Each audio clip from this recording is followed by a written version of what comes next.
আপনার মালিকানাধীন সম্পত্তি খাজনা অনাদায়ে নিলাম হলে সেক্ষেত্রে আপনার করণীয় কী?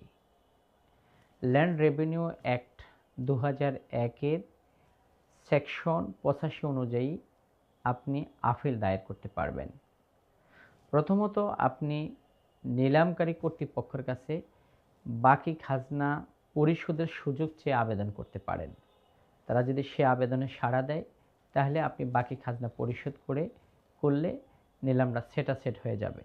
যদি তারা সে আবেদনে সাড়া না দেয় তাহলে সেক্ষেত্রে আপনি হয় 85 ধারার বিধান অনুযায়ী আপনি আপিল দায়ের করবেন, অথবা সিভিল কোর্টে উক্ত নিলাম চ্যালেঞ্জ করে নিলাম রদের মোকদ্দমা দায়ের করে ওই নিলাম রদের মোকদ্দমা নিষ্পত্তির সাপেক্ষে সংশ্লিষ্ট নিলামের এক্সিকিউশন বা কার্যকারিতা স্থগিত আবেদন করতে পারেন, অথবা থার্ড পার্টির কাছে ডেলিভার্ড অফ পজেশন যাতে না করতে পারে সেই মর্মে অস্থায়ী নিষেধাজ্ঞার আবেদন করতে পারবেন। ধন্যবাদ।